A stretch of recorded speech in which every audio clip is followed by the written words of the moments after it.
¿Alguien tenía la manito levantada? Buenas noches para todos. Nuevamente les saluda la instructora Lady González. Damos inicio a la grabación de la sesión del día de hoy, 21 de junio del 2024, siendo las 7:06 p.m. Con nosotros está la instructora Jaidit Matos presente también y vamos a continuar con la temática de algoritmos y resolución de problemas con pseudocódigo. Entonces, sean bienvenidos todos a esta sesión. Ahorita voy a compartirles las diapositivas. Me confirman si las están mirando, ¿vale?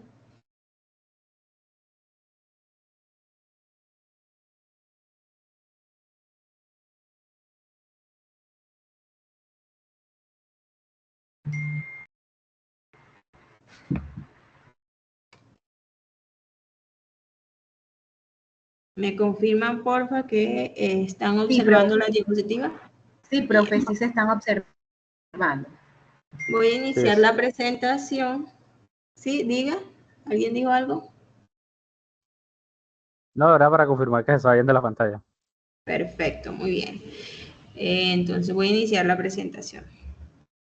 Bueno. La conferencia del día de hoy vamos a orientar la evidencia, taller aplicando funciones y procedimientos en la solución de algoritmos. Bueno, ese es el tema. Lo que queremos nosotros del día de hoy es darles una orientación general sobre cómo hacer. En la clase anterior estuvimos hablando sobre lo que es algoritmos como tal. Es, pues, digamos que la base de toda la programación se fundamenta en esto, en saber aplicar pasos de manera ordenada y transmitírselos a la computadora a través de un lenguaje de programación.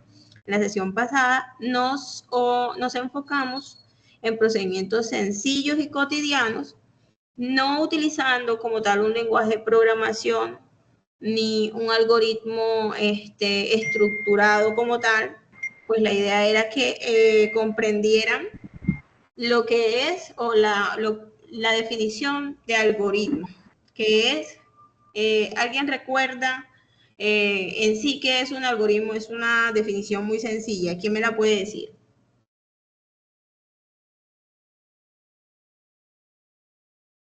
Recuerden que no puedo mirar manitos levantadas porque estoy viendo la presentación. Un algoritmo es una secuencia de pasos pues es la secuencia de pasos que se dan para realizar una función o por ejemplo, como lo explicaron en la clase pasada, por ejemplo, cuando ir al trabajo, el algoritmo sería me levanto, o sea, los pasos para esa determinada tarea o función. tarea. Muy bien, exactamente.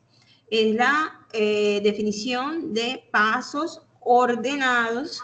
Es importante la palabra ordenados porque deben llevar un orden específico. Por lo menos cuando nosotros vamos a hacer una ecuación, vamos a resolver una ecuación, tenemos que primero llevar un orden y todo eso. Igual en los algoritmos, todos esos pasos tienen un orden. Entonces es supremamente importante que dentro de la realización de los algoritmos tengamos en cuenta siempre, siempre el orden en que vamos a ejecutar esos pasos. Pues de eso dependerá el éxito del resultado. Entonces, una serie de pasos ordenados para llegar a una solución determinada, ¿cierto? Entonces, vamos a iniciar la clase de hoy con un pequeño videíto. Hoy ya vamos a profundizar un poco más sobre lo que vimos la clase pasada. Vamos a iniciar con un video. Me confirman si lo escuchan. Creo que aquí, ay, ¿qué no sale? Ay, Dios. No, aquí está ya.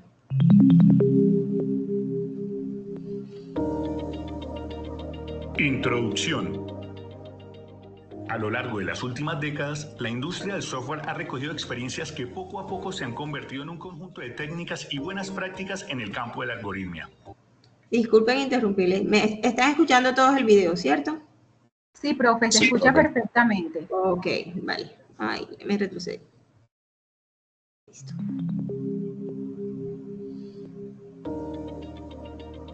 Introducción. A lo largo de las últimas décadas, la industria del software ha recogido experiencias que poco a poco se han convertido en un conjunto de técnicas y buenas prácticas en el campo de la algoritmia. A continuación, se explorará un enfoque metodológico para el diseño y especificación de algoritmos con notaciones que son ampliamente aceptadas y que posteriormente se pueden implementar en cualquier lenguaje de programación. Este enfoque será una guía o marco de referencia a la hora de abordar cualquier problema en el que se pretenda dar solución a través de procesos computacionales.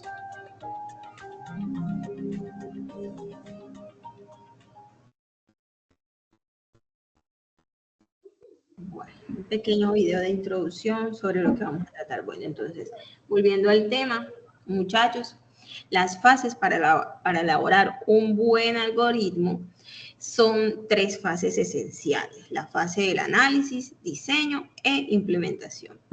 Cuando hablamos del análisis, pues nos vamos al planteamiento del problema, identificación de datos, identificación de procesos, identificación de salidas.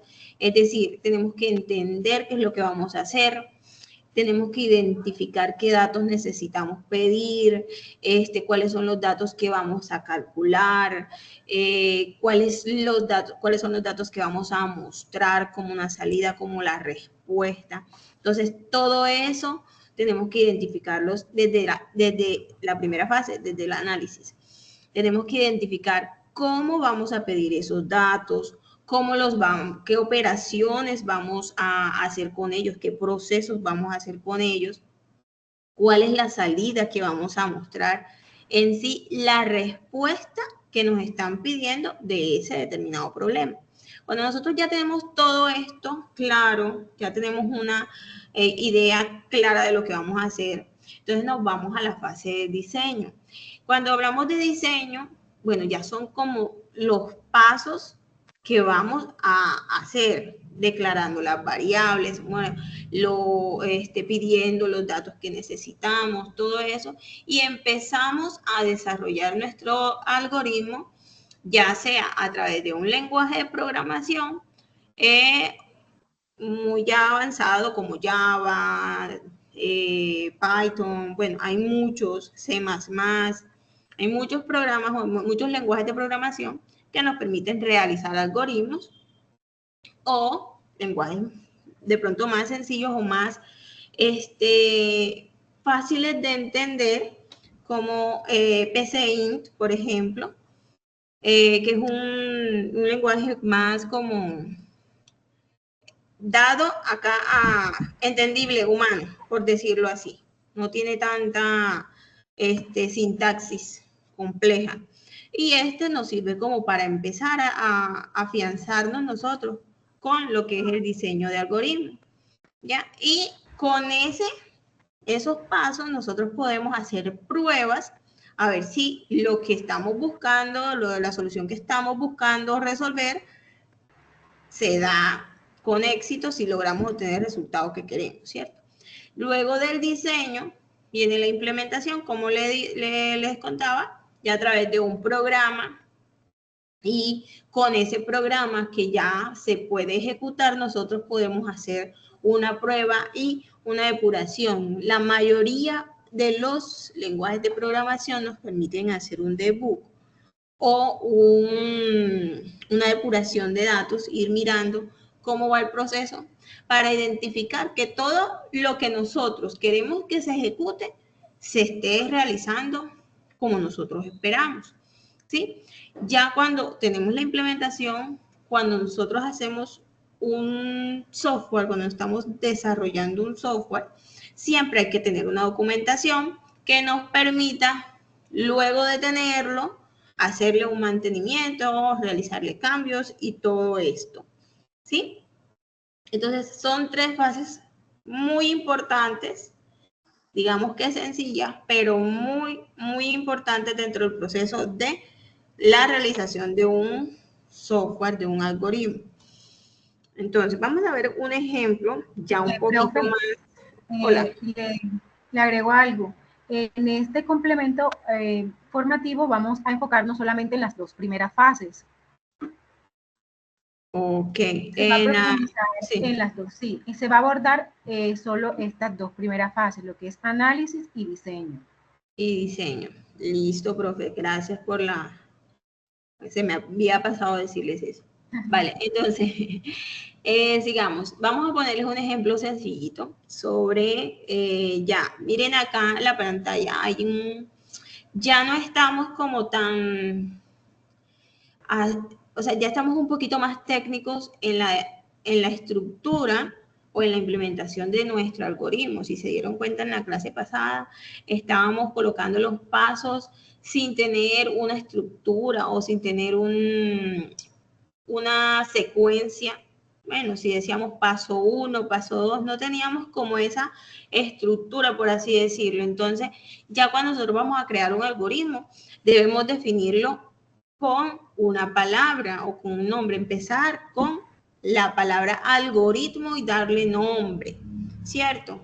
Después de esto, declarar los datos que nosotros, tanto los datos que vamos a pedir, como los datos que van a, con los que vamos a hacer las operaciones y los datos que vamos a mostrar luego en pantalla.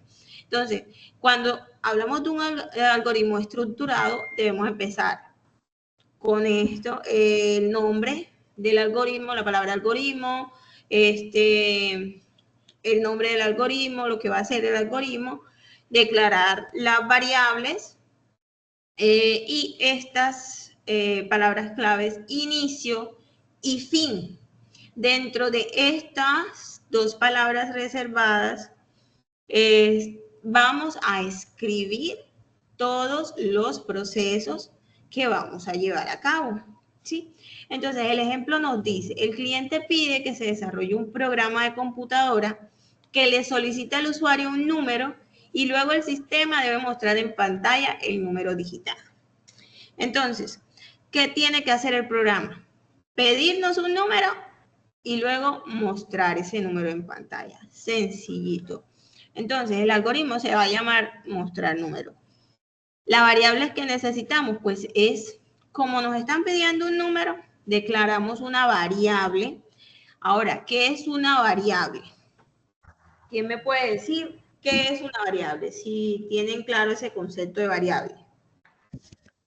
Una variable es cualquier valor numérico sin estimar. Una variable es algo que puede tomar cualquier valor. Un espacio en memoria. Exactamente. Un espacio en memoria o un valor, un valor donde va a tomar cualquier...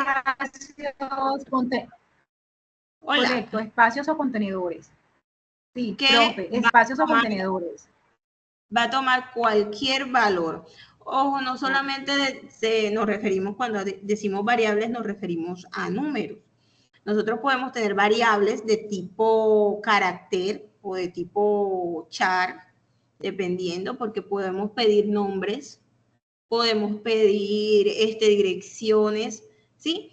Y eso sería una variable porque cada vez que yo pida ese valor de la dirección, yo puedo dar una dirección diferente y lo que quiere decir es que puede tomar diferentes valores. No siempre va a ser el mismo. Entonces, por eso le decimos variables.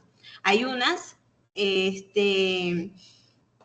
algunos tipos de datos que son constantes, entonces que esas no cambian, nosotros les asignamos un valor y son constantes. Entonces tenemos dos tipos de datos que podemos manejar en un algoritmo, las variables y las constantes. Las constantes son las que nosotros declaramos y que durante todo el algoritmo no van a presentar ninguna variación, ¿cierto? Entonces, el único dato que necesitamos nosotros en este algoritmo es un entero que va a ser la entrada. Este nombre, pues lo da aquí el ejemplo, ustedes le podrían poner número, ¿cierto? O dato a pedir, bueno.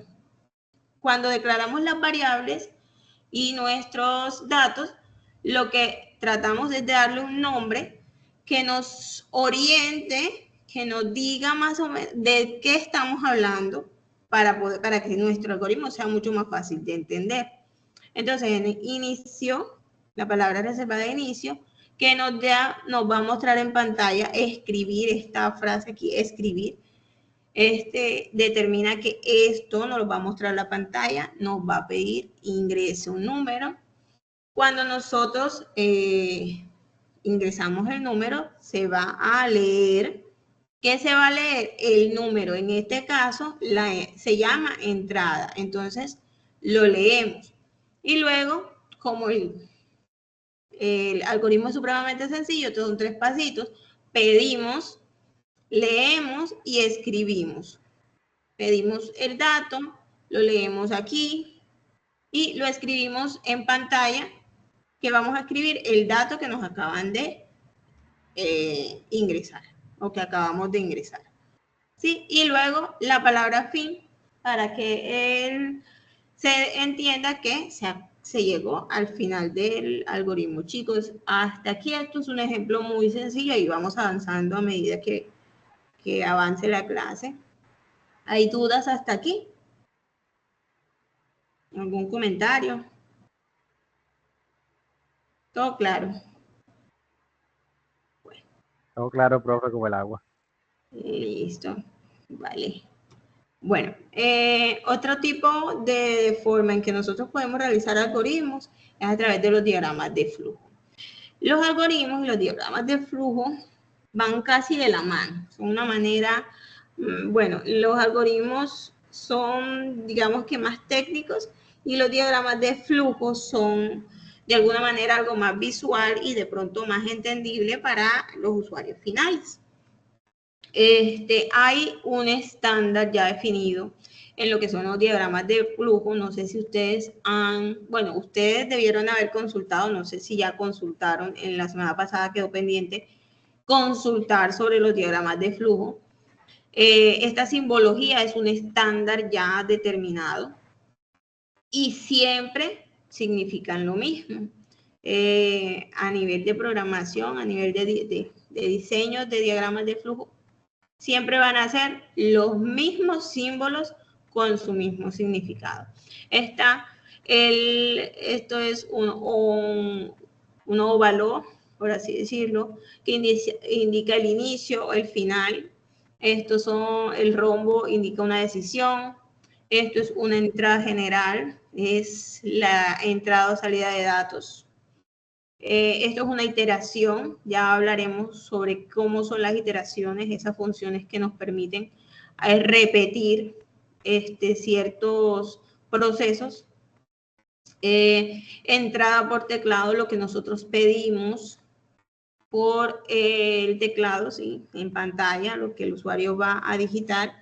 Y esto es cuando nosotros vamos a dar la respuesta de alguna manera, es la salida en pantalla.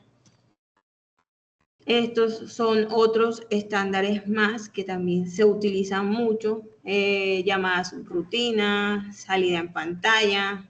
Esto es una acción, un proceso en general, conectores, flujos, todos estos son, como les digo, símbolos estándar y todos en cualquier diagrama significan o se usan para la misma función que aquí está descrita. Entonces, vamos a ver con un ejemplo, un algoritmo y también su representación a través de un diagrama de flujo. Bueno, escribir un algoritmo que calcule el cuadrado y el cubo de un número introducido por teclado y mostrar los resultados para el cubo y el cuadrado. Vamos antes de esto, antes de ir al análisis del algoritmo, ¿qué es lo que hay que hacer aquí? En palabras resumidas, ¿qué nos pide el algoritmo? ¿Quién me dice? ¿Qué debemos hacer? ¿Qué nos está pidiendo este enunciado?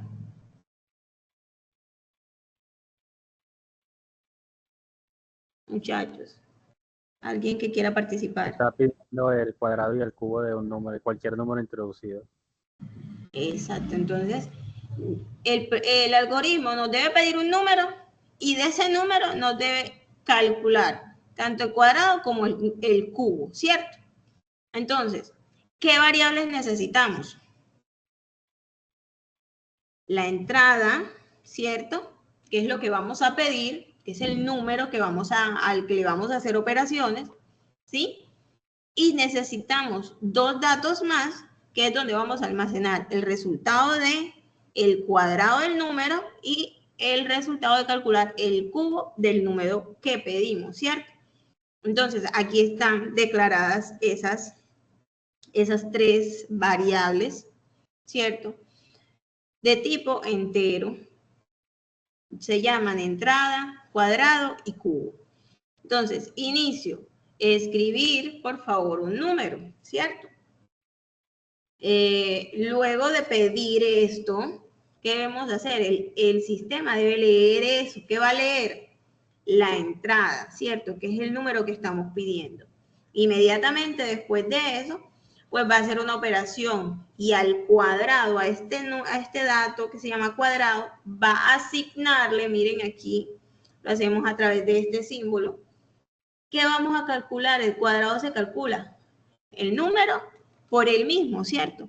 Entonces sería entrada por entrada, ¿cierto? Ese es el resultado, o así de esa manera calculamos nosotros un valor al cuadrado, ¿cierto? Profe, Lady, disculpe que le interrumpa, es que estoy leyendo, estoy pendiente acá de los chats, y ya que está mostrando el ejercicio, hay un estudiante, perdón, un aprendiz, Isaac, dice, importante saber que se debe declarar el tipo de variable que se está invocando, el punto y coma establece el fin de la declaración. Entonces, si se pueden dar cuenta en el ejercicio que está explicando la profe, ahí están los tipos de variables declaradas. ¿Cuál es el tipo? Entero, si se pueden dar cuenta. Muchas gracias, estimado aprendiz. Así por es. la aclaración. Así es. Bueno, sigamos. Entonces, acá en el cubo, en la variable cubo, vamos a hacer la multiplicación de entrada por entrada por entrada. El cubo es la multiplicación del número por el mismo 3 veces, ¿cierto? Entonces, ¿qué nos debe mostrar en pantalla? El cuadrado y nos arroja, nos muestra el resultado de la variable que cuadrado, ¿cierto? Aquí. Y luego también debemos escribir el cubo. El cubo es ¿dónde está almacenado el resultado? En esta variable llamada cubo, ¿cierto? Entonces, si ven, es bastante parecido a lo que hicimos, ya de pronto un poco más estructurado, y como dice el compañero, ya tiene como una sintaxis definida, y esta sintaxis varía de un lenguaje a otro. Si trabajamos en otro tipo de lenguaje de programación, de pronto no tenemos que escribir la palabra entero, de pronto los enteros se llaman int, o hay unos que se declaran las variables de tipo texto, se llaman test, o se llaman varchar, o se llaman char. Bueno, de acuerdo a cada lenguaje de programación, tenemos nosotros una sintaxis diferente. Pero la lógica, que es esa estructura y ese orden en el que nosotros vamos a ejecutar los pasos, es la que nos interesa en estos momentos. Entonces, este algoritmo que está acá, representado a través de un diagrama de flujo, lo hacemos, miren, utilizando la simbología que ya antes les había mostrado. El inicio con un óvalo, ¿cierto? ¿Esto qué es? Este símbolo así de flecha nos muestra, nos pide, vamos aquí a devolvernos, mire, es una salida en pantalla, o sea que nos está mostrando en pantalla, por favor ingrese un número, ¿cierto? Este es un proceso que se ejecuta adentro y aquí asignamos la entrada y estos son, ¿cómo se dice? Acciones que se realizan dentro o internamente, porque estos procesos que están aquí nosotros no los vemos, perdón, hasta aquí, esto no lo vemos nosotros, lo hace el sistema internamente. Nosotros vamos a mirar, ingreso un número, el cuadrado es cuadrado y el cubo es cubo. estas tres que están aquí son las acciones que nosotros vamos a ver. Esto se hace internamente a través del lenguaje de programación y lo hace el computador. Y luego, fin. ¿Sí? Es simplemente utilizar la sintaxis o el logo correcto para indicar qué proceso se está ejecutando o qué se está haciendo, si es una salida, si es una entrada, si es un proceso interno, ¿cierto? Sí, a ese proceso que está ahí, profe, se le llama asignación, donde dice el cuadrado es igual entrada por entrada. Eso se llama asignación cuando se realizan los diagramas de flujo. Todo eso se le va a explicar precisamente en herramientas para diagramar, para diagramas de flujo y para los ejercicios en pseudocódigos. Correcto. Si se dan cuenta, miren, acá están todos los símbolos y, bueno, debieron haberlos consultado también, yo creo que sí lo hicieron. Y aquí están de pronto los que más se usan, porque son bastantes los símbolos que se utilizan en un diagrama de flujo. Y miren, aquí está. Efectivamente, los cuadrados son acción o asignación de un proceso general. Entonces, listo. Miren, muchachos, una parte importante. Cuando nosotros empezamos a hacer o a ingresar en este mundo de la programación, la lógica juega un papel muy importante y desarrollarla requiere práctica. A veces, cuando nosotros hacemos este tipo de algoritmos, se ven sencillos y todo lo demás. Hay unos que son un poco más complicados y lo ideal, como les decía al principio de la sesión, es que se hagan las pruebas. La mayoría de los lenguajes de programación, como les dije, realizan un debug, ¿cierto? ¿Y cómo hacemos nosotros eso? O una depuración de datos. Lo vamos ejecutando paso por paso y la idea es ir mirando los cambios que se van realizando dentro de las variables en ese determinado momento. Es decir, vamos a analizar qué se va haciendo por cada línea de código. Esto que está aquí es una tabla que nosotros crearíamos para ejecutar el programa varias veces y mirar o comprobar que lo que nosotros esperamos se esté realizando correctamente y sea el resultado que nosotros esperamos. Entonces, aquí estarían las tres variables del ejemplo anterior, que es entrada, cuadrado y cubo, y la salida que se espera, ¿cierto? Cuando ejecutamos la instrucción, por favor ingrese el número, la salida debe ser esta. Nosotros vamos alimentando nuestra tabla para ir comprobando que los resultados se hacen. Se lee la entrada y en este punto la variable número debería tener el número 3, ¿cierto? ¿Ya? Y si lo tiene, vamos comprobando que vamos bien. Luego viene la asignación de cuadrados, se le asigna entrada por entrada, ¿cierto? Y aquí en esa instrucción vemos si realmente cuadrado tiene ese valor.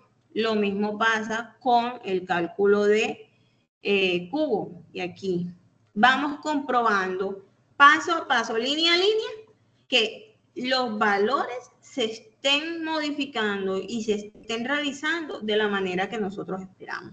Escribir cuadrado. ¿Qué esperamos nosotros cuando se ejecuta esta instrucción? Escribir cuadrado. Que nos muestre el mensaje, el cuadrado 9, ¿cierto? Cuando escribimos, acá creo que va aquí, esto aquí está como que un error en el componente formativo.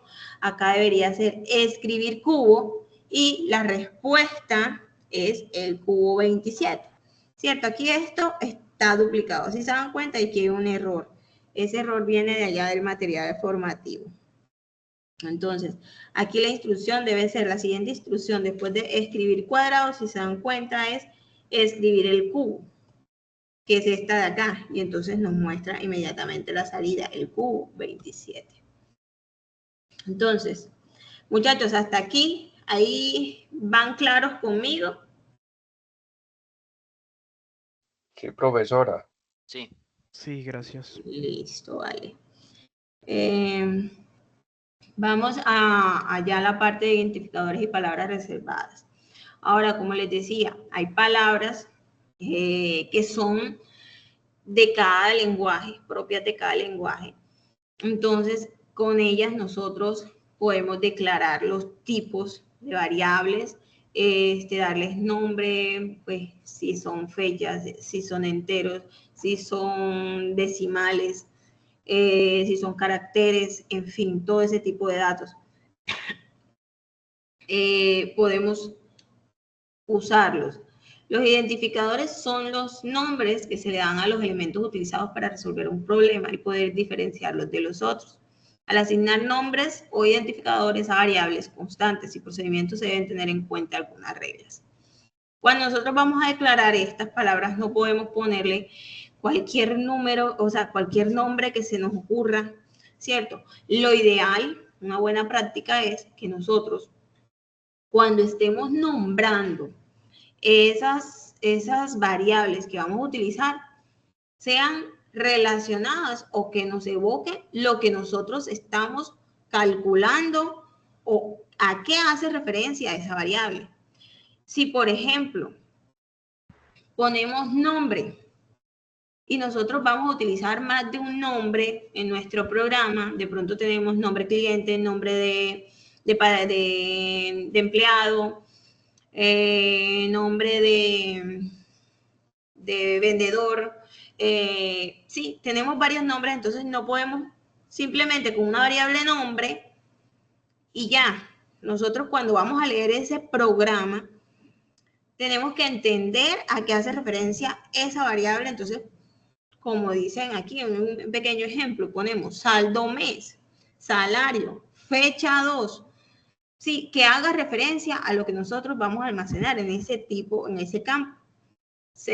Nombre de usuario, nombre de cliente, pues que nosotros podamos entender un poquito mejor a qué hace referencia. Se dice que el primer carácter debe ser una letra. Primordialmente debería ser así. Y la mayoría de los lenguajes de programación diferencian las mayúsculas de las minúsculas. La mayoría. Por eso, si se dan cuenta, en este nombre que dice saldo mes, nosotros identificamos que son dos palabras al iniciarla cada palabra con una letra mayúscula. Y si nosotros cuando estemos codificando escribimos por algún error saldo mes con M minúscula, en algunos programas no nos los va a reconocer y nos va a arrojar error. En algunos lenguajes, algunos lenguajes de programación nos va a arrojar error. La gran mayoría nos reconoce esto.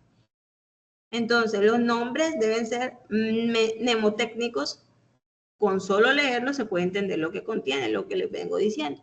Debemos nombrar las variables y las constantes, los identificadores, con unos nombres que nos evoquen lo que queremos trabajar. Deben ser muy descriptivos y no utilizar abreviaturas a menos que se justifique. Claro está que no podemos o no debemos colocar los nombres como tan largos, ¿sí? Nombre de empleado, sesión tal. Entonces, ahí es bueno hacer una abreviatura, ponemos de pronto nom y la siguiente frase que nos la identifiquen ahí mismo pegado, pero con una letra mayúscula. Nombre, nom, que es usuario, sección tal.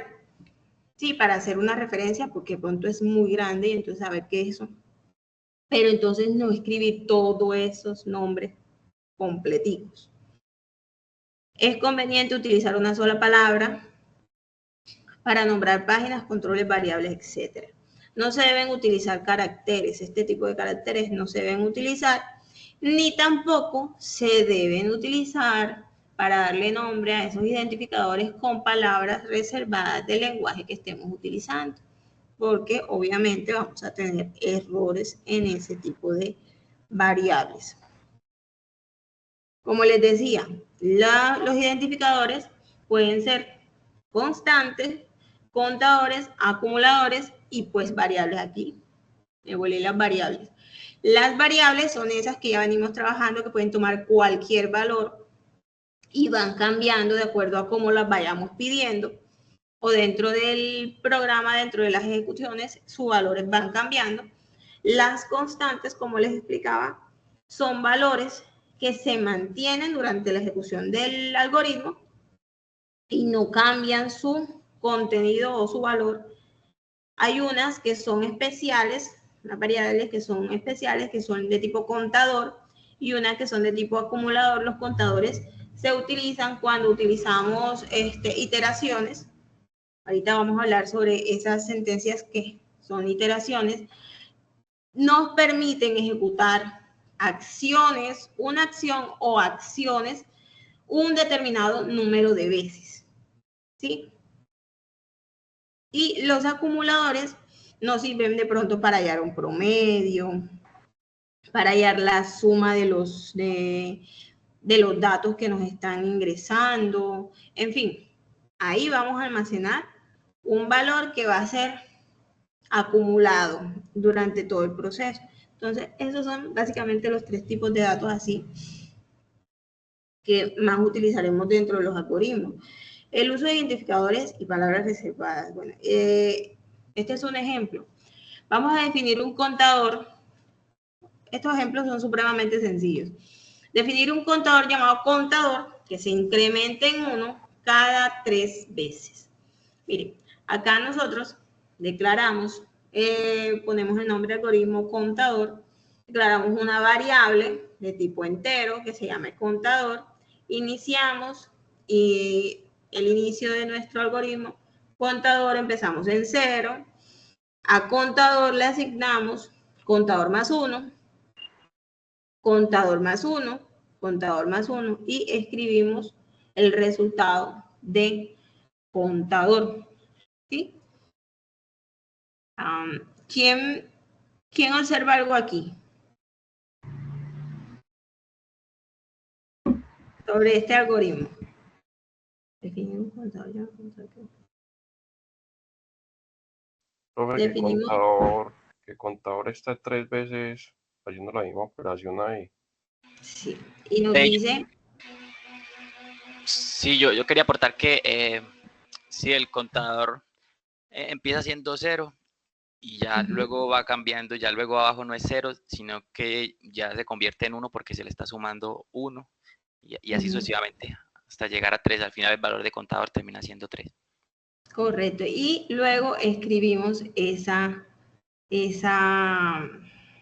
sí, cada 3 veces escribimos esto, ¿sí? Y lo vamos acumulando en esta variable que se llama contador porque la vamos a ir incrementando cada vez, ¿cierto? Hasta ahí vamos bien. Ahora, muchachos, cuando nosotros vamos a hacer operaciones matemáticas dentro de algún algoritmo, incluso hasta en las calculadoras, nosotros tenemos que saber, y es importante, manejar la jerarquía de los operadores. Hay prioridades, ¿cierto? Las operaciones aritméticas tienen prioridades. Primero se realizan las multiplicaciones, las divisiones, después las sumas, por último las restas, ¿sí? Cuando hablamos de caracteres alfanuméricos, nos permiten operar los datos de tipo carácter o cadenas de texto. La mayoría de los lenguajes de programación admiten el operador más para realizar la concatenación. ¿Alguien sabe qué significa concatenación? Unir. Unir, exactamente. Nosotros si tenemos una variable de tipo carácter, podemos agregarle más caracteres utilizando el más, ¿sí?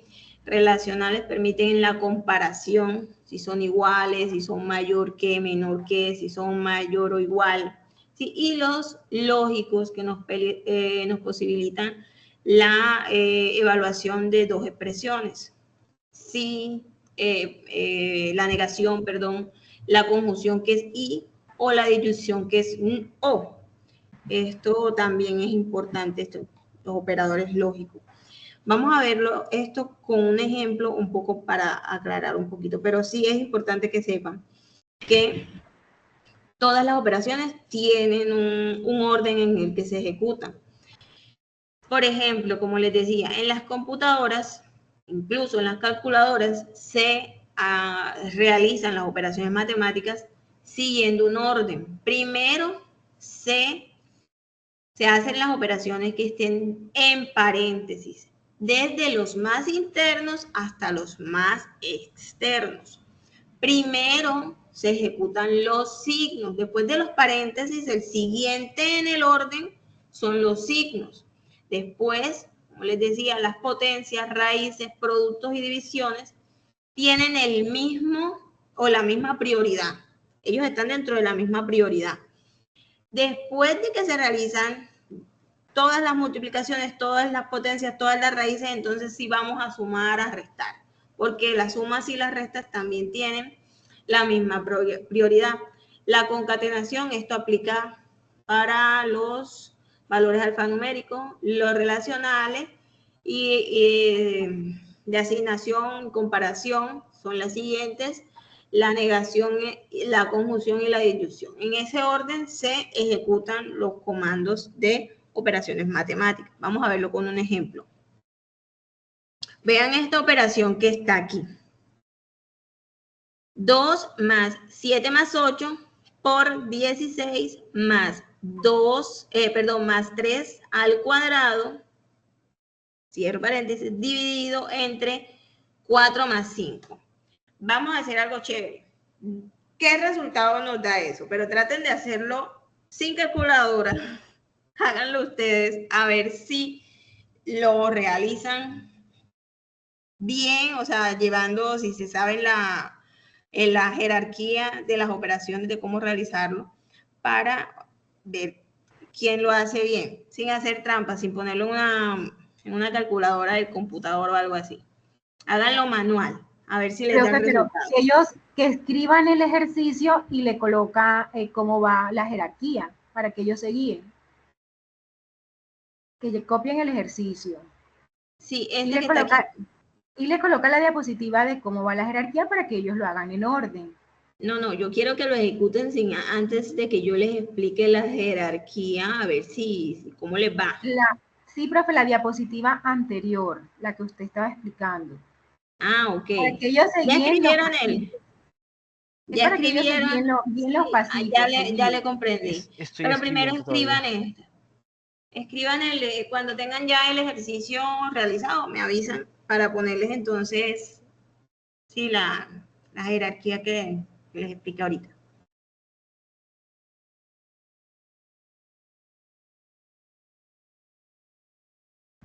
Chicos, reaccionen a la profe si ya copiaron el ejercicio. Ya lo terminé de copiar. Lo estoy, Listo, profe. Trabajando yo. Listo. Pues, no sé. Bueno, ya voy a colocar la diapositiva anterior. A ver, el resultado.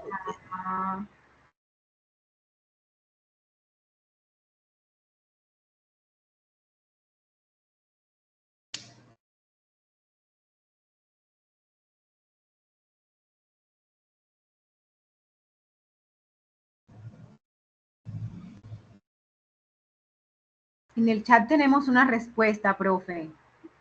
Sí, vamos a tenerlas ahí pendientes esas respuestas. Yo me miro.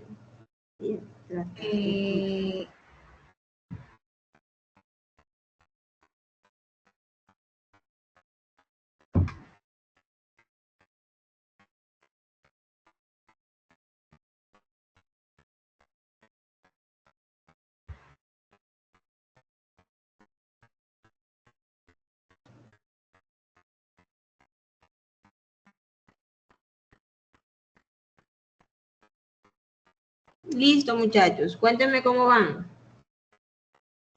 Isaac, 7 más 8.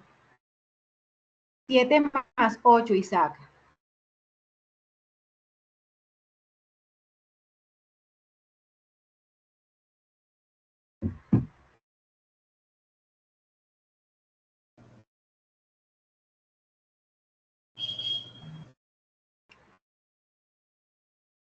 Tenemos una respuesta, profe, en el chat.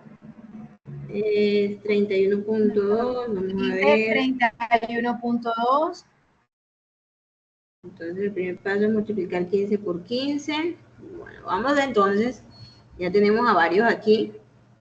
Primero se multiplica 56 por 10, luego se suma todo y finalmente se divide 4 y se suma 5, perdón, 7.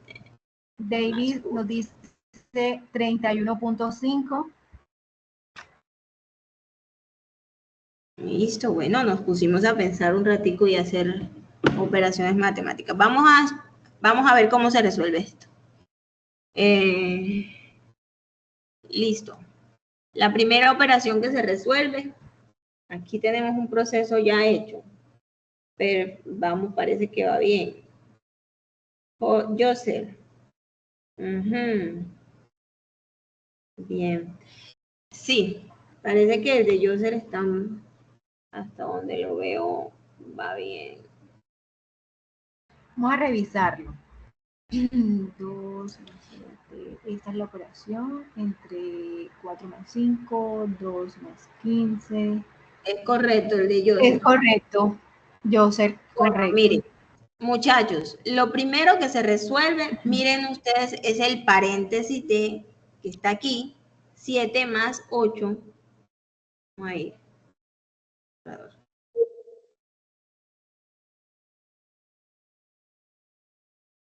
Esta que está aquí, muchachos.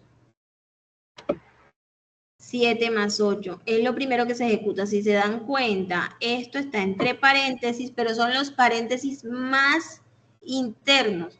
Recuerden que la primera prioridad que nos da son los paréntesis. Tenemos dentro de este y este paréntesis, para empezar, tenemos otros acá adentro y esos nos contienen una suma. Entonces es lo primero que se desarrolla. Mírenlo aquí. Aquí está. ¿Cierto? Y luego nos queda dentro de estos paréntesis todas estas operaciones. Las primeras en ejecutarse deben ser ¿cuáles?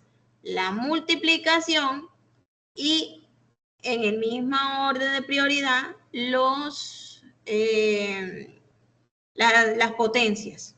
¿Sí? Si estuviera el cubo también fuera importante eso. Entonces, miren que se desarrolla primero en este segundo paso, pues nos realiza la potencia. Aquí está desarrollada la potencia. Inmediatamente después hacen la multiplicación de 15 por 16. Vean, aquí nos va quedando 2 más 16 por 15, 15 por 16, perdón, 240 más este 9 que está acá. ¿Cierto?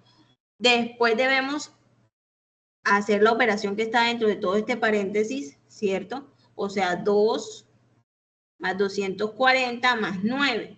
Aquí también hubo un error, aquí se borraron el 0. Y nos da 251, ¿cierto? Que está aquí. Y por último, la división. Pero ojo, esta división no se ejecuta. Todo esto no se ejecuta primero 4 más 5, sino que se ejecuta se efectúa la operación de 251 entre 4. ¿Ve? Esto se realiza primero por prioridad de que es una división. Y luego sí, entonces se suma el sí. ¿Sí vieron? Esto nos genera a nosotros inconvenientes si no sabemos expresar las fórmulas matemáticas cuando estamos de pronto calculando datos de tipo, digamos, economía, fórmulas específicas. Tenemos que respetar estas prioridades en las operaciones. Muchos dieron con el resultado. ¿Cuántos dieron con el resultado? ¿Yo sé quién más? Yo sé Daniela. Y Daniela. Y Daniela. Yo sé Daniela. Sí. Los demás tuvieron un resultado diferente. Ya ahí ustedes miran en qué se equivocaron, cuál fue la prioridad que no respetaron o que se volaron o que no aplicaron en ese determinado momento. Esta otra operación aquí, muchachos, esta operación está raíz cuadrada de 6 a la 2 entre 2 más 7 dividido entre 8 al cuadrado.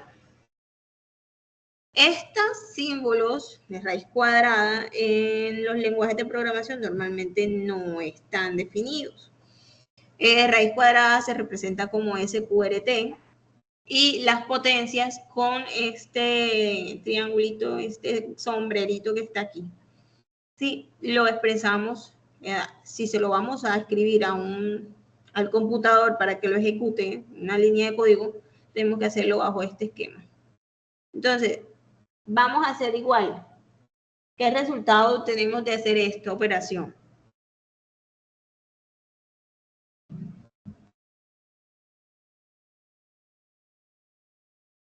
Necesitan de nuevo las prioridades. Ya escribieron la operación.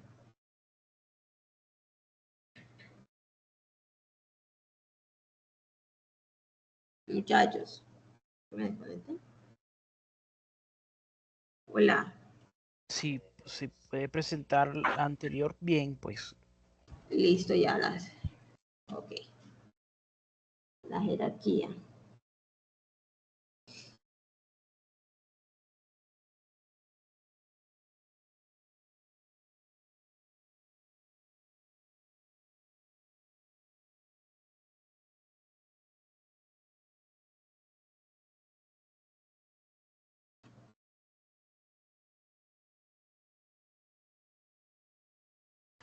Daniela dice que el resultado es 5 entre 64. Okay, vamos a tener ese resultado ahí pendiente.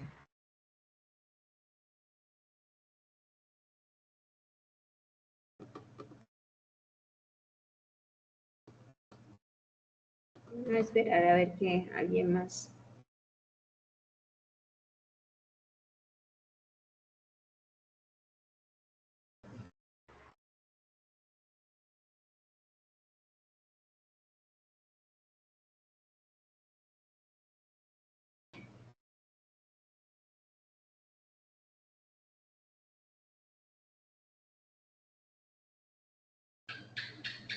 Listo, muchachos. ¿Alguien más? ¿Tiene algún resultado?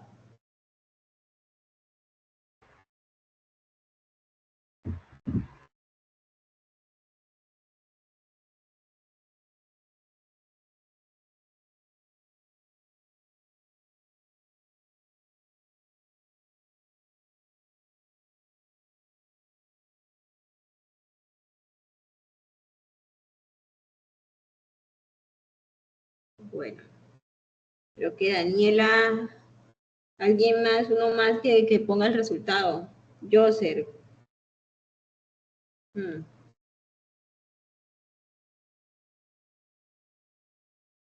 Pero, potencia,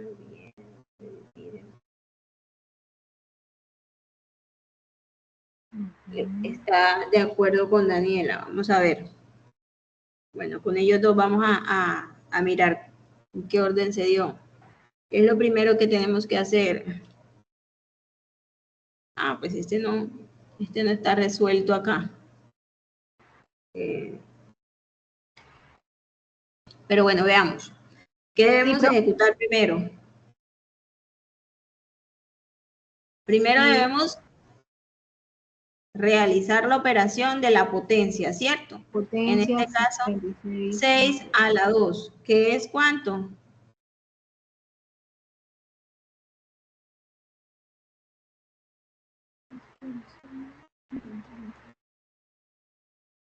Vamos a ver cómo escribo yo aquí en el computador, que esto es 36, ¿cierto?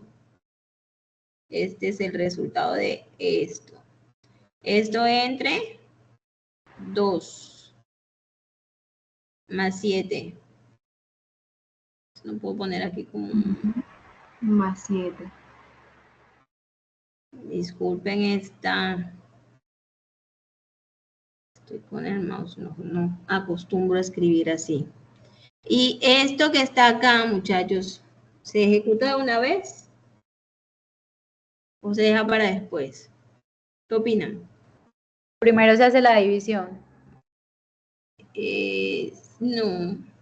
Primero debes, en prioridad, tienen la misma prioridad, pero en este caso, aquí se ejecuta de una vez.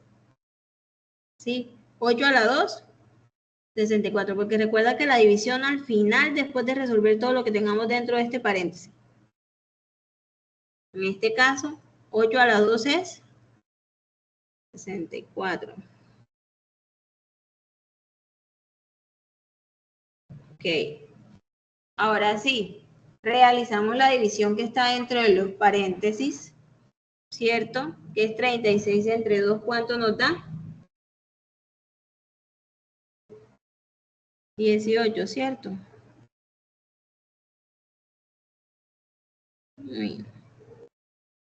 18 más 7.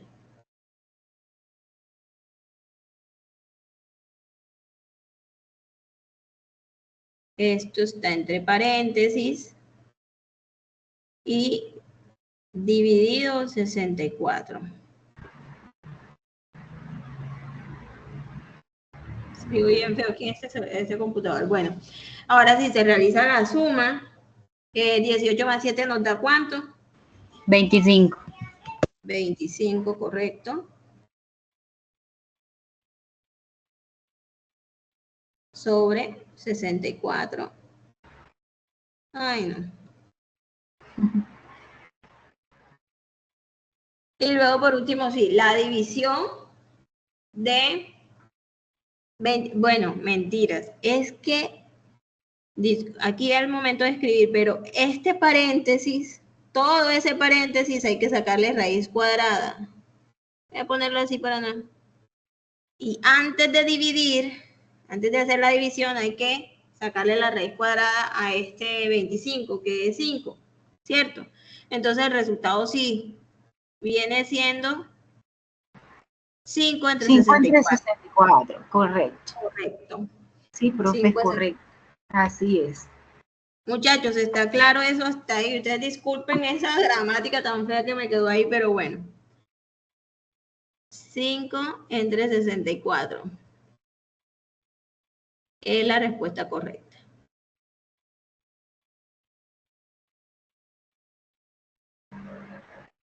Bien. Aquí esto no tiene como... Falta manejar esas herramientas. Bueno, muchachos, entonces esto es importante, es teórico, muy teórico, pero es importante manejarlo cuando nosotros nos piden ya algoritmos un poquito más complejos. Sí es importante que tengamos en cuenta todo eso. Por ejemplo, miren este ejemplo que está aquí. Nos piden hallar el área de un triángulo. Aquí necesitamos saber la fórmula para hallar el área de un triángulo. ¿Quién se la sabe? Me la envía por acá por el chat.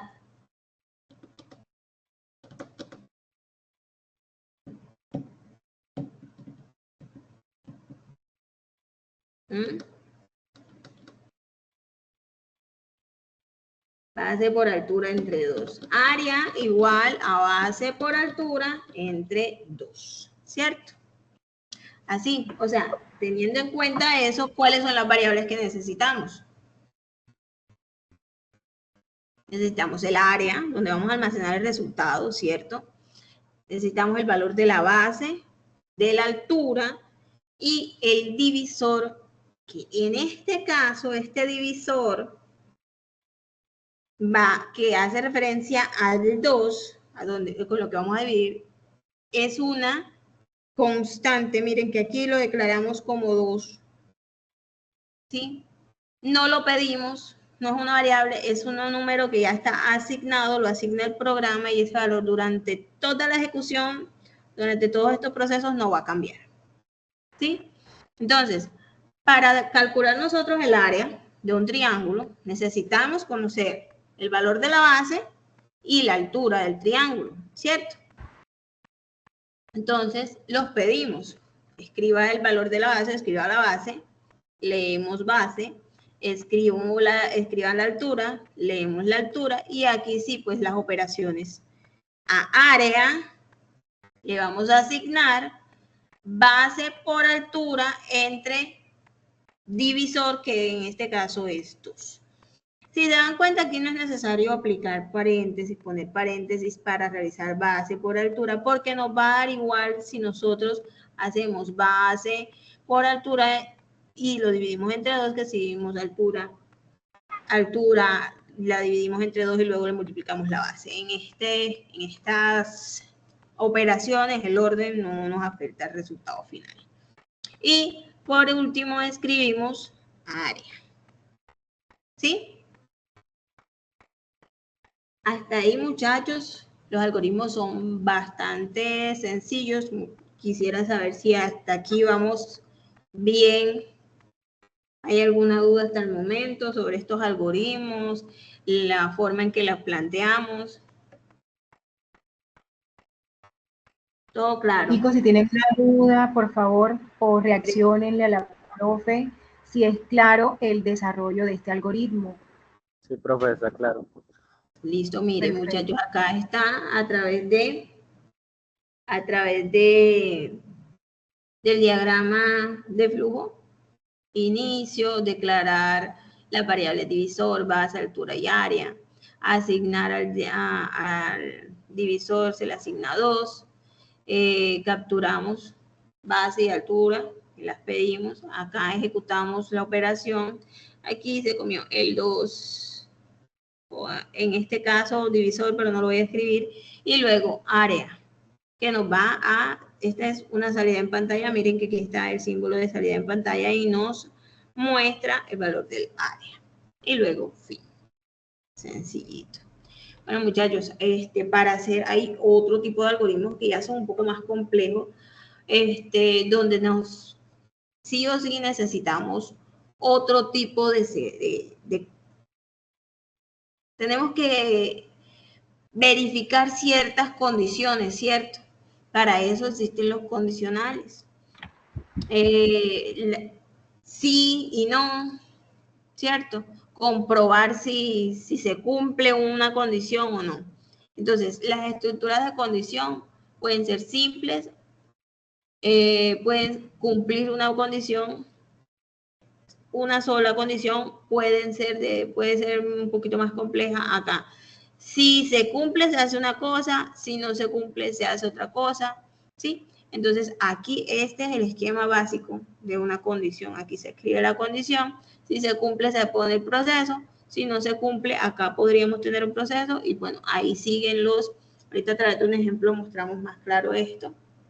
Y están las estructuras de iteración no repetitivas, que son como, por ejemplo, la estructura para, que se escribe en los algoritmos como for, y la estructura cíclica o repetitiva, mientras que en los algoritmos la escribimos como while, ¿cierto? En inglés. La estructura for. Esto nos permite, la estructura for, ¿cuál es la diferencia entre la estructura for y el mientras? Ambas son estructuras cíclicas o repetitivas que se van a ejecutar varias veces, ¿cierto? Pero la estructura for se utiliza para cuando nosotros tenemos claro cuántas veces se va a ejecutar, ¿sí? Un número fijo de veces. Nosotros sabemos que cuando nos pidamos el dato, eso lo vamos a ejecutar, ya sea porque pidamos las veces que lo tenemos que repetir en pantalla o que tengamos claro que esas instrucciones se deben repetir n veces, pero esa n es un número constante, ¿cierto? Sabemos cuántas veces lo vamos a ejecutar, pero en la estructura while nosotros no sabemos cuántas veces se va a ejecutar. Ella se va a ejecutar hasta que se cumpla una condición, ¿ya? Se va a realizar mientras que se cumpla la condición. En el momento en que no se cumple la condición, ya ella no se va a ejecutar. Así como puede cumplirse a la primera, puede ejecutarse 10 veces y a la 11ª vez es que se va a cumplir y ahí es donde va a parar.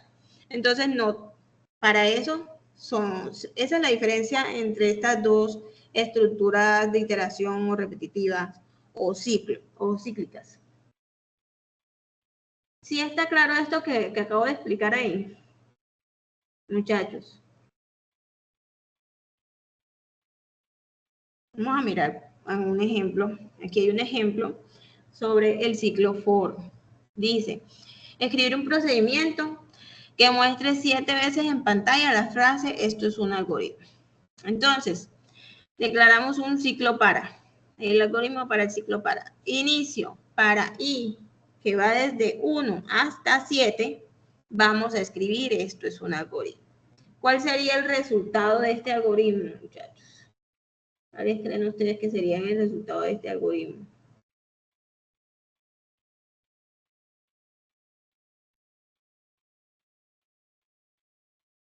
¿Cuál sería esa salida, chicos? En pantalla, ¿qué mostrarían? Nos mostraría, ¿cierto? 7 veces la frase, esto es un algoritmo. ¿Sí? Esa sería la salida de ese algoritmo. ¿Cierto? Miren, acá está un ejemplo de la estructura while. Esta no sabemos nosotros hasta cuántas veces se va a ejecutar. Por ejemplo, aquí está. Realiza el programa que permite obtener la factorial de un número dado por el usuario. Nosotros vamos a ejecutar esto hasta un número n, hasta n veces, ¿cierto? Pero eso no lo da el usuario, no lo conocemos de entrada. Vamos a ejecutarlo. Ustedes saben lo que es el factorial, ¿cierto? Factorial es la multiplicación secuencial hasta un número determinado, es decir, 1 por 2, el resultado de esto se le multiplica el 3 y así sucesivamente. Eso sí está claro lo que es el factorial. 5 factorial en este caso, lo que hacemos es declarar un contador. Acá está. Se declara un contador y el número entero factorial. Miren, muchachos, este factorial, nosotros podemos decir que es una variable de tipo acumulador, ¿cierto? Porque ahí vamos acumulando nosotros las operaciones que vamos realizando. Entonces, desde 1 vamos a multiplicar 1 por 2 en el primer ciclo. Después, 2 por 3 en el segundo ciclo. 2 por 3 nos da 6. 6 por 4, 24. 24 por 5, 120. Y este sería el resultado del factorial de 5. ¿Sí? Y vamos a hacerlo hasta que, ¿hasta dónde? Lo vamos a hacer mientras que el contador sea menor o igual que el número. ¿Sí? Miren que esta es la condición. El contador inicia en 1 y lo vamos a realizar mientras se cumpla esta condición, mientras que el contador sea menor o igual que el número que pedimos en pantalla, se va a realizar. A factorial le vamos a asignar el valor que tiene factorial, que inicia acá arriba en 1, y lo multiplicamos con el valor que tenga el contador en ese momento. En primera instancia es 1, ¿cierto?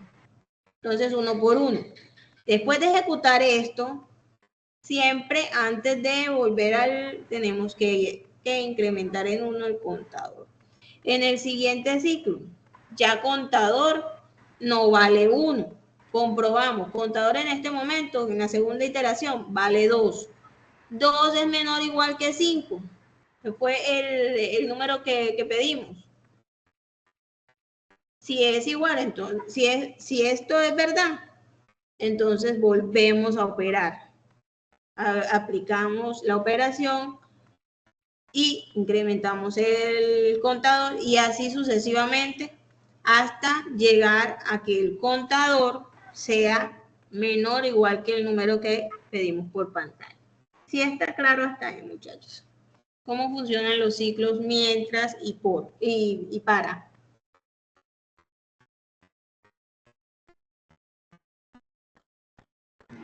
Sí. La diferencia, bueno, perfecto.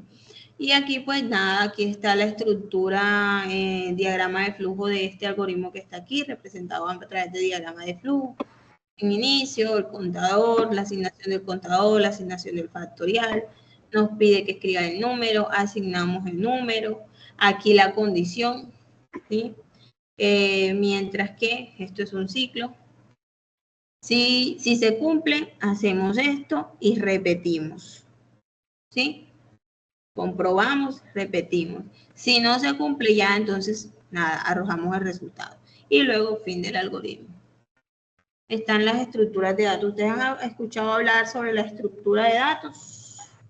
Profe, Hola, dime. muestre un momentico el diagrama del for para comparar un momentico, porfa. Sí, señor, esta. La del for. Esa es la del for. Mira, O la acá del está. while. No, la del while dice sí, dice no, pero esta no dice sí ni dice no, ¿verdad? No, señor, No, esta no dice correcto. sí. Así Porque es. acá está que no dice sí ni no, sino que va fijo. Pero lo que pasa es que while, como les decía, el while se ejecuta si se cumple la condición. Y siempre la vamos a comprobar. Si se cumple, haga. Si se cumple, haga. En esta no, nosotros no estamos comprobando la condición, sino que vamos a ir a hacer un determinado número de veces la repetición. La salida, ¿ya? porque eso es una El salida. proceso. Sí, en este caso sí, porque es que aquí podría haber un proceso, ¿cierto? Podríamos hallar de pronto, estuviéramos consultando, qué sé yo, un promedio, por ejemplo. Podríamos hacer una serie de procesos aquí donde dice esto es un algoritmo, pero es que el ejemplo nos pide que mostremos 7 veces esto es un algoritmo, ¿ya? Pero no. Aquí podría fácilmente haber 3, 4, 5 instrucciones, dependiendo. Entonces, los ciclos se utilizan así. O sea, en este ejemplo básico, la salida, esto sí es una salida, por lo que nos muestra acá el ejemplo. O sea, lo que nos propone el ejemplo es mostrar 7 veces este mensaje. Pero podríamos hallar un promedio, y un promedio es la sumatoria de 7 valores, por ejemplo. ¿Ya? Ok, Entonces gracias. podríamos tener aquí varias instrucciones, ejecutar varias instrucciones, ¿sí? Sí, Chicos, gracias. chicos, para tener en cuenta y para aclararles algo, esta parte se está explicando teóricamente, pero digamos, cada estructura que se está mencionando acá se va a desarrollar con ejemplos un poquito más complejos. Ahorita, al finalizar la clase, les vamos a mostrar la guía de aprendizaje y para que ustedes se den cuenta cómo va a ser la entrega de esta evidencia.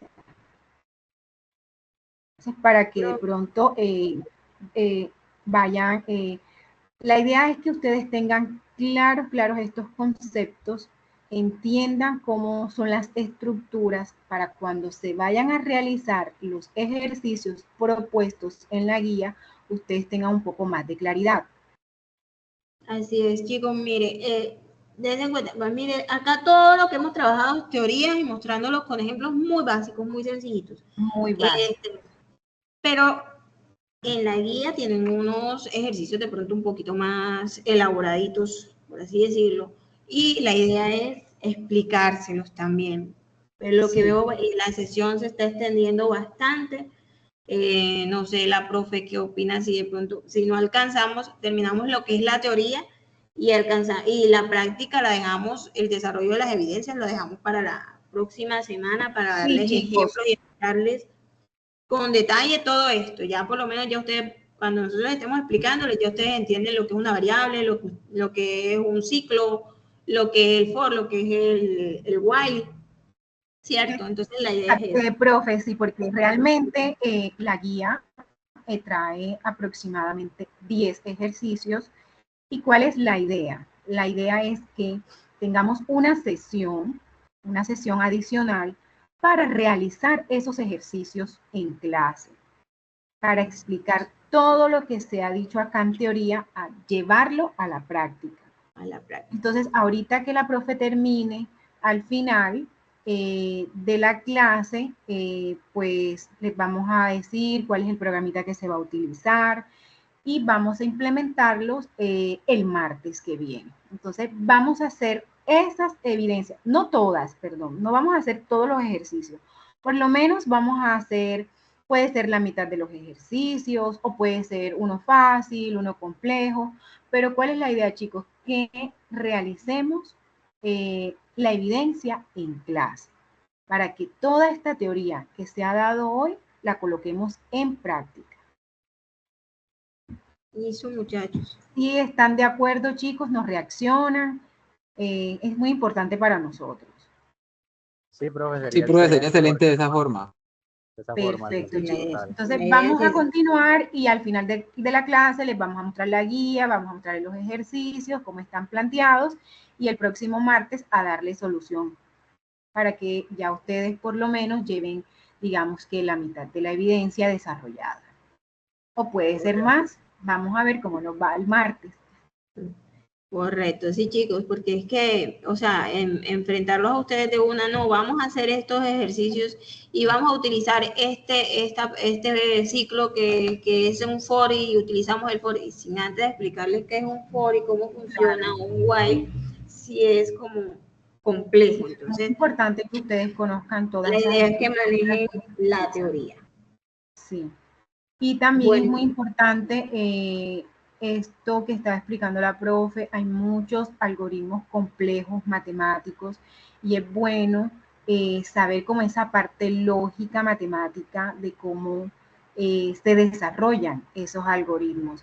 Entonces, por eso quisimos mostrarles un poco de teoría, pero sí, ya después se van a dar cuenta, sí, las profes nos explicaron esto y esto, y va a ser un poco más fácil para ustedes. No llegar como que explicándole qué es un ciclo for, qué es un ciclo while y enseguida haciendo el ejercicio, sino ustedes primero comprender cómo funcionan. Profe, sigamos, profe, porque falta todavía... Bueno, ya que esta es la etapa final, vamos a hablar sobre la estructura de datos. Las estructuras de datos, muchachos, los vectores y las matrices, son simplemente espacios en memoria donde se almacena una información de manera ordenada, ¿sí? Los voy a leer textualmente. Los arreglos o array, vectores también, en inglés, o matriz, arreglos o vectores, se conocen con todos esos nombres, se definen como un conjunto finito y ordenado de elementos del mismo tipo. Y la propiedad ordenado quiere decir que el elemento primero, segundo, tercero y enésimo de un array puede ser identificado y accedido. Cuando se dice que los elementos de un arreglo son homogéneos, significa que todos son del mismo tipo de datos. Un arreglo o un vector puede estar compuesto de todos sus elementos de tipo letras, otro puede tener elementos de tipo entero, y los arreglos se conocen como matrices en matemáticas y tablas en temas financieros. Muchachos, los vectores y las matrices son dos tipos de estructuras de datos que son muy utilizados en la programación y se utilizan, como bien lo leí, para almacenar colecciones de datos de manera ordenada y eficiente. Por ejemplo, un uso que se le puede dar a los vectores es, por ejemplo, almacenar una lista de nombres. Digamos que una agenda telefónica, ¿sí? Digamos que en los primeros celulares que nosotros teníamos, esos le llaman en algún momento le llamaron flecha o algo así, trabajaban con vectores y ordenaban ahí, almacenaban la lista de nombres y teléfonos de nuestros contactos. Pueden guardar una serie de números, pueden registrar una secuencia de caracteres, ¿sí? Entonces, eso, los vectores. Las matrices ya son un poquito más complejas y se utilizan para almacenar más tipos de datos. Por ejemplo, pueden almacenar imágenes, pueden representar tablas con varios tipos de datos y modelar sistemas de ecuaciones lineales. ¿Sí? Más que todo, las matrices se utilizan para operaciones matemáticas complejas. Su uso más, en donde más se utilizan es en eso, en el uso de operaciones matemáticas. Ese es como más, su uso más común. Y los vectores, como les dije, para almacenar datos un poco más sencillos. Pero la idea es que sean datos finitos, que no sean demasiados. Cuando ya son demasiados datos, ya eso es otro tipo de, le damos otro tipo de uso y otro tipo de almacenamiento. Ya hablamos de pronto de base de datos, es un tema que vamos a ver mucho más allá. Pero cuando son un conjunto de datos finitos, no tan extensos, no son grandes cantidades de datos, grandes volúmenes de datos, lo podemos trabajar con vectores o matrices. Entonces, por ejemplo, hacer un programa que pida 5 números enteros al usuario y los guarde en un arreglo de números y que luego imprima los números mayores de 100. Esto es un vector. Podemos almacenar 5 números en un vector. Es como una lista, es un espacio en memoria que va uno seguido uno apuntando al otro de forma secuencial. ¿Ya? Los vamos almacenando y que los podemos recorrer de la misma manera. Para recorrerlos lo hacemos utilizando la estructura cíclica for, ¿cierto? Entonces vamos a ver este algoritmo vector de 5 enteros. Definimos la variable. Miren, muchachos, los vectores se declaran con un tamaño, ¿sí? Entonces, primero tenemos que saber cuál es el tamaño y luego declaramos el vector. Esto podemos llamarlo lista, vector, bueno, el nombre es irrelevante. Y le damos un tamaño, en este caso tamaño es 5. Aquí lo asignamos tamaño 5 y vamos desde 0 para i, desde 0 hasta tamaño menos 1. Ya, o sea, vamos desde 0 hasta 1. Ahora vamos a escribir el número. Leemos la lista. Aquí vamos agregando. Vamos a pedir. Y el fin del para. ¿Ya? Para ir desde 0 hasta el tamaño es cuánto vector, o sea, cuántos datos tenemos en el vector, el tamaño del vector, cuántos datos vamos a almacenar. Cuando sea menos 1, ya hasta ahí llegamos. Entonces, si la lista, ¿cómo hacemos al vector? El vector se llama lista en el espacio 1, ¿sí? En espacio, en este caso 0, es mayor que escribimos, es mayor que 100, lo escribimos. Y el fin del sí. ¿Sí? Vamos haciéndolo aquí la iteración. Desde 0 hasta tamaño menos 1, o sea, 5. A ver, ¿por qué vamos hasta tamaño menos 1? ¿Quién me dice? ¿Quién me dice por qué vamos a recorrer la estructura del vector que es de tamaño 5 y vamos hasta tamaño menos 1? Y no hasta tamaño. Profe, para recorrer 5 posiciones, porque empiezo desde 0. Es correcto. Caso distinto fuera si yo inicializara mi variable y desde 1. ¿Hasta dónde tendría que ir? Hasta tamaño igual a tamaño. ¿Cierto? Tendríamos que ir hasta tamaño. En este caso, como inicializamos de 0, por eso vamos hasta tamaño menos 1. Porque 0 ya es el primero, 0, 1, 2, 3, 4. Tendríamos que llegar hasta 4, contar hasta 4 para tener 5 o recorrer 5 casillas de nuestro vector. ¿Sí está claro eso, muchachos?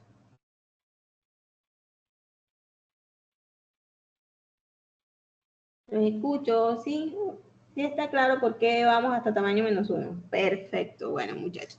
Entonces sí, sencillito, mientras. Y aquí este para lo hicimos para escribir el número, para pedir el número que vamos a asignar. Aquí lo leemos y lo asignamos. Y este para lo estamos haciendo para recorrer y mirar cuáles de esos números fueron mayores que 100. ¿Sí? Aquí, esas son las instrucciones. ¿Sí? Y miren que acá a través del diagrama de flujo, nosotros vamos, definimos el tamaño, vamos aquí el primer ciclo for, estamos pidiendo los números y los asignamos a la lista. Mientras aquí recorremos. Vamos desde I hasta tamaño -1. ¿Sí?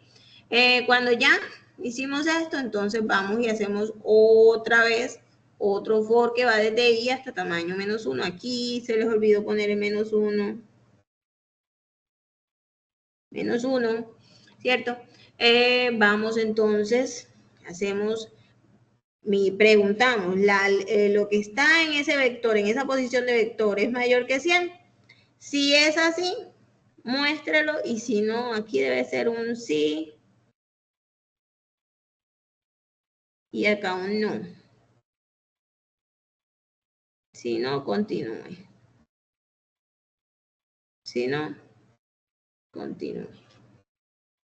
¿Ya? Si no, ¿qué hace? Va por aquí. Y vuelve a ejecutar la instrucción. ¿Cierto? Hasta ahí, muchachos. Bueno, ya las matrices funcionan prácticamente igual que allá, pero solo que visualmente serían en más de una dimensión. Podríamos decir que son vectores sobre vectores. Aquí son valores. En la clase que viene vamos a hacer un poquito más. Aquí esto se hace con ciclos anidados y pues vamos a explicarles con un ejemplo también. Aquí no les trajo un ejemplo todo como para esta matriz, pero sí lo vamos a hacer, muchachos. La diferencia también es que, mire, tienen dos tamaños, ¿cierto? Las matrices se declaran con dos tamaños, en este caso de filas y columnas. Bien, muchachos, hasta aquí, pues creo que es la teoría. Pues se supone que íbamos a continuar con la realización de ejercicios, pero la teoría es bastante extensa. Lo que queremos es que haya quedado claro hasta aquí. ¿Hay alguna duda o inquietud sobre lo que los conceptos explicados en esta sesión? Todo claro, perfecto, muchachos. Entonces, profe, usted va a mostrar la guía, nos va a compartir la guía sobre cómo vamos a orientar las evidencias. Profe Heidi.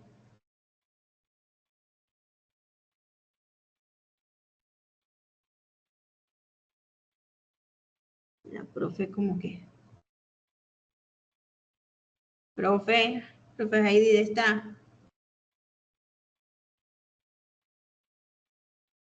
Como que se desconectó, tendrá problemas técnicos la profe. Ah, sí. Ya les... Bueno, muchachos, la profe Heidi como que se desconectó, algún problema técnico debe tener, pero nada, nosotros le voy a mostrar entonces aquí un poquito de los algoritmos que tenemos, que vamos a ver en la próxima clase. Miren, son estos que están aquí, un corredor, un ejemplo, un corredor de maratón. La distancia del maratón es de 42.195 kilómetros. Ha recorrido la carrera en 2 horas con 25 minutos. Si se desea un algoritmo que calcule el tiempo medio, el tiempo medio en minutos por kilómetros. Sí, entonces aquí pues obviamente nosotros tenemos que hacer un análisis, mirar qué fórmula vamos a utilizar, todos estos son el tipo de ejemplos de algoritmos que vamos a resolver en la clase que viene. La profe les iba a compartir Profe Heidi se perdió. Profe Heidi, ¿está? Disculpe, es que tengo problemas con el internet y me tocó de volver a regresar a la clase. Me salí por un momento porque mi internet está fallando bastante.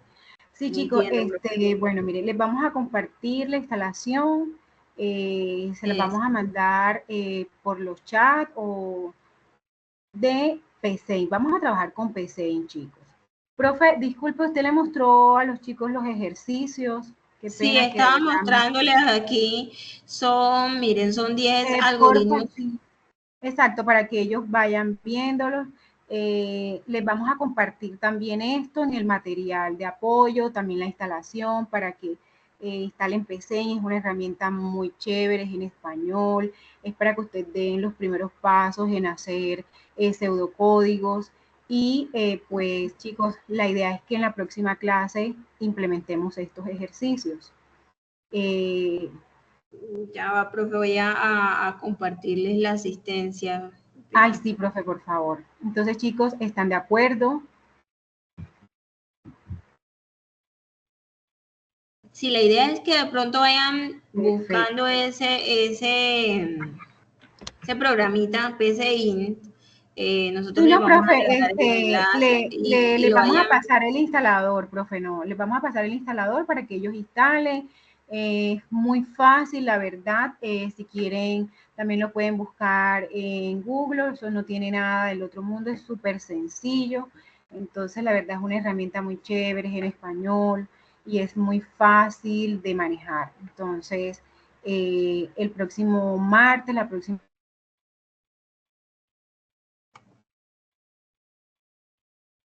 Ya les voy a pasar la asistencia.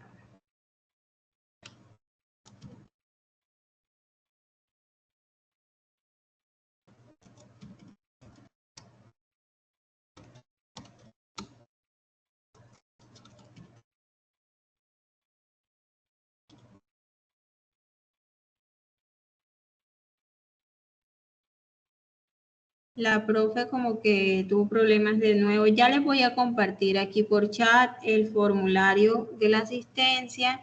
Y pues nada, chicos, vía chat y por anuncio les vamos a estar compartiendo el enlace para que descarguen ese programa, lo vayan mirando, lo tengan instalado para que en la próxima semana, cuando vayamos a hacer los ejercicios, puedan ir realizándolo junto con nosotros y de esa manera ir avanzando en la realización de las evidencias. ¿Vale?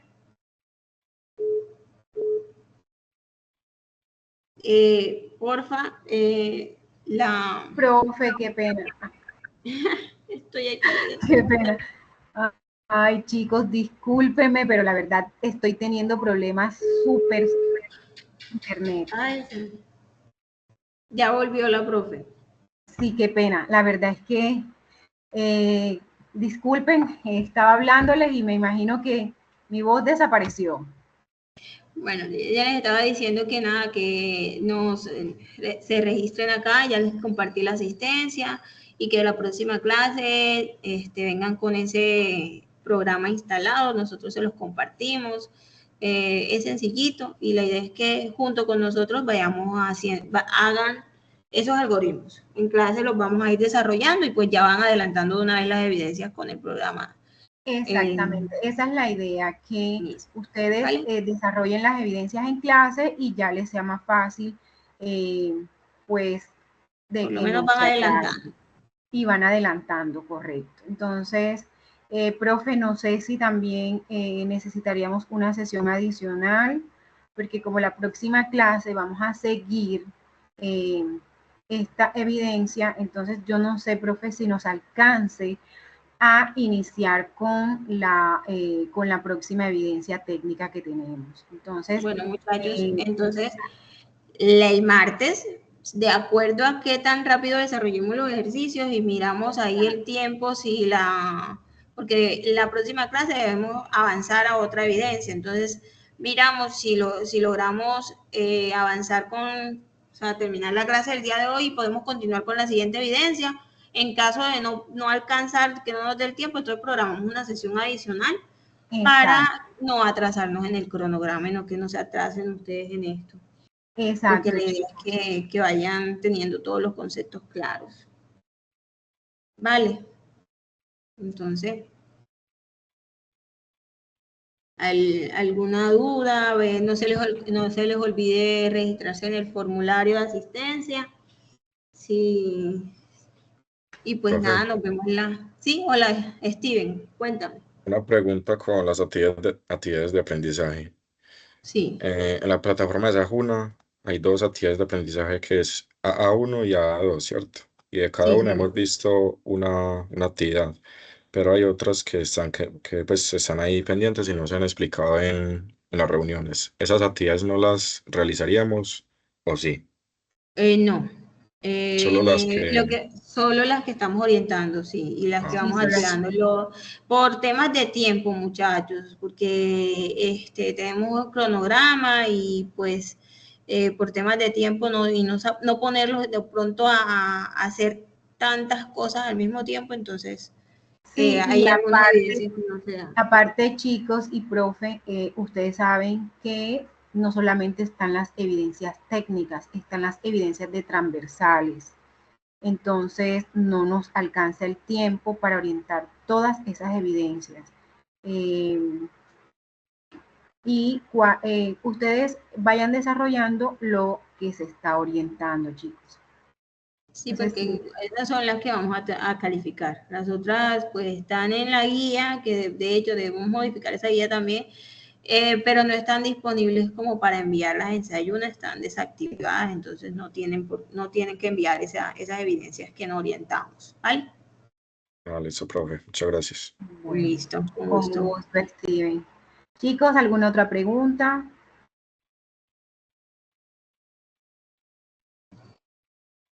Bueno, muchachos, si no hay más dudas ni nada, ninguna otra observación, les agradezco mucho su participación activa en esta sesión. Muy contenta de que a todos se hayan logrado conectar. Y pues nada, feliz noche para todos y nos vemos el próximo martes. Igualmente, profes. Feliz noche. Feliz noche, Feliz chicos. noche. Muchas gracias por su asistencia. Feliz noche, gracias. Feliz noche, bendiciones para todos. Voy a proceder a detener la grabación.